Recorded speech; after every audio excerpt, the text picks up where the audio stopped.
Today we're taking a look at these NFL matches, which are happening on Sunday, November 27, 2022, and giving you match breakdowns, betting tips and predictions in general on these games.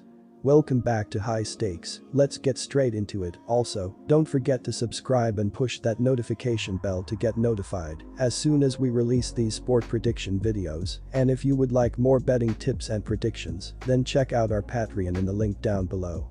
Our new Patreon is a way for us to help you improve your chances of making more money.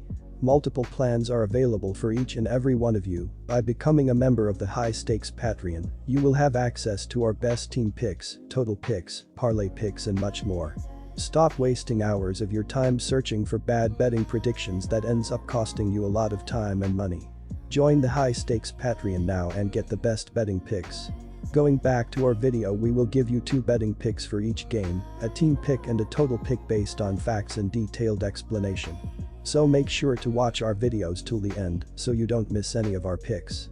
The Ravens have won 5 of their last 6 games and 3 of their last 4 road games. They have played well offensively, scoring at least 27 points in 2 of their last 3 games. Despite the injuries at the running back position, they have the second best ground game in the league, and they're facing a defense that gave up over 150 yards on the ground in their last game, so expect them to pound the ball on the ground and open up the passing game for Jackson, who will be able to exploit their 24th ranked pass defense. The Jaguars have lost 6 of their last 7 games and 3 of their last 4 home games. They haven't been very good offensively, but they run the ball well. The addition of former Rams running back Darrell Henderson gives them more depth, but they won't be able to do much on the ground against the Ravens, who have the 3rd best run defense in the league and held their last 3 opponents under 50 rushing yards per game.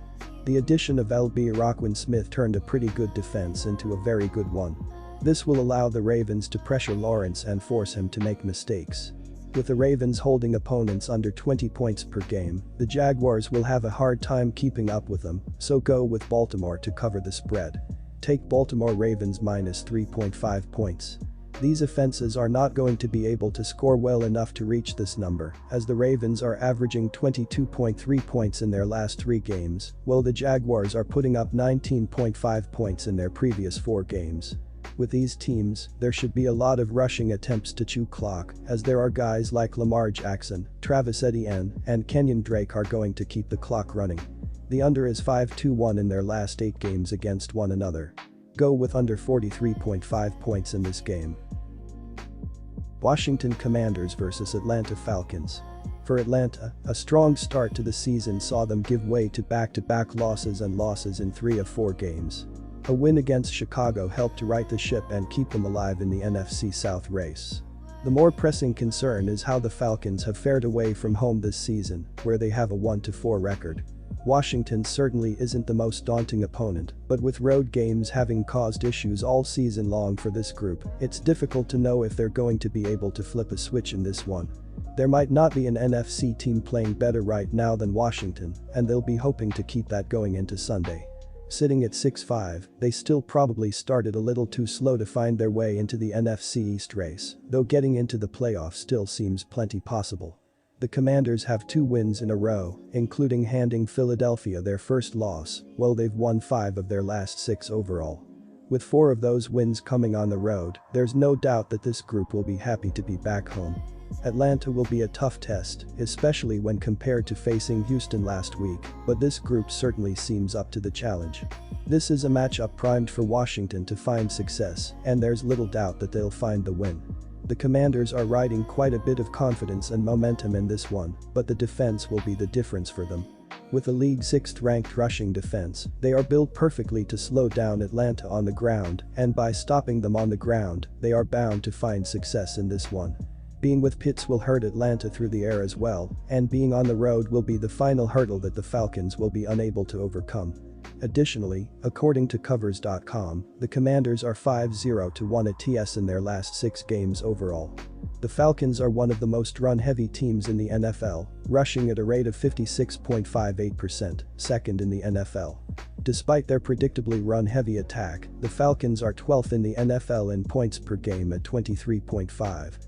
Atlanta averages 4.9 yards per rush and 159.4 yards on the ground. In the passing game, Mariota drops back about 23 times, which is second lowest in the league. When he does throw, Mariota has been completing at a rate of 62.15%.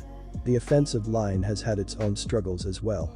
They are allowing a sack on nearly 1 out of every 10 dropbacks, second last in the NFL. What has really allowed the Falcons to surprise many this year has been their discipline. They are the least penalized team in the league. Heinicke took over in Week 7 for the Commanders, and since then they have only lost one game, which was by 3 points. While the Commanders haven't been posting eye-popping stats, they are finding ways to win. They average 19.5 points per game and generate 325.9 yards of offense. The Commanders average only 4.8 yards per play, which is second last in the league.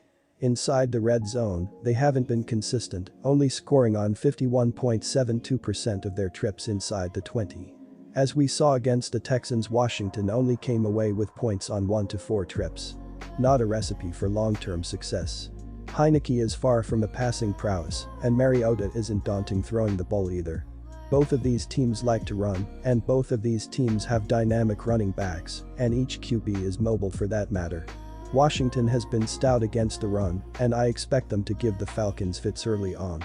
This game could also see some windy conditions, with gusts approaching 15 miles per hour. It should get sloppy down on the field, and that will favor each defense. This has all the makings of a low-scoring game. The under is the play. The under is 8-2 in the Falcons' last 10 games following a straight-up win. Take the under 40.5 points. Carolina Panthers vs Denver Broncos. The Broncos have lost 6 of their last 7 games and all 4 road games they have played. They are the worst offensive team in the league, and they've been held under 20 points in 4 of their last 5 games.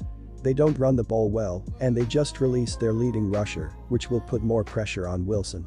Carolina's pass defense has been great in recent games, with the team averaging more than 3 sacks per game, while holding opponents under 200 passing yards per game in their last 3 games, so expect the Broncos to struggle offensively in this game.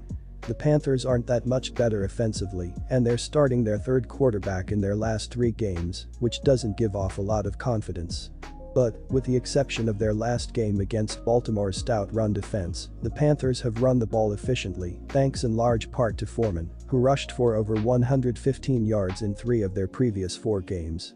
The Broncos struggled against the run in their last 3 games, giving up more than 120 yards per game, and will have a hard time slowing down the Panthers, so go with Carolina to cover the spread.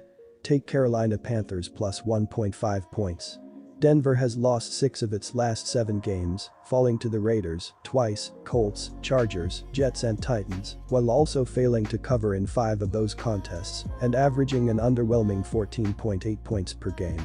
Its season average of 14.7 points is dead last in the league, and only 6 teams, the Panthers, Steelers, Jets, Titans, Rams and Texans, have produced fewer total yards than the Broncos so far in 2022. Denver is average at best in the passing game at 223.8 yards per game, 15th in the NFL, and has the 9th worst running attack, narrowly breaking 100 yards per contest on average. Shockingly, I'm going with the over here. Don't worry, I very well may regret this, but the number is too low to pass up. Now, I know nearly every trend leans against me, with both teams at a combined 15-5 on underplays this season. However, 36 points is the lowest number either team has faced all year. Denver is on a 7-game under streak, so they're getting an alley-oop that I actually think they can help over bettors capitalize on. The Broncos have scored 16 or more points in 3 of the last 5 games, and Carolina has posted 21 or more in 4 of its last 5. If you could even just get the low end of that on both sides, you're home free. It's no guarantee by a long shot, but it's certainly possible, something like 2017 or 24-14, and not asking for much more than expected, with these two averaging a combined 35 points per game already. One positive trend to lean on: the total has gone over in 8 of Carolina's last 12 games played in November. Take over 36 points.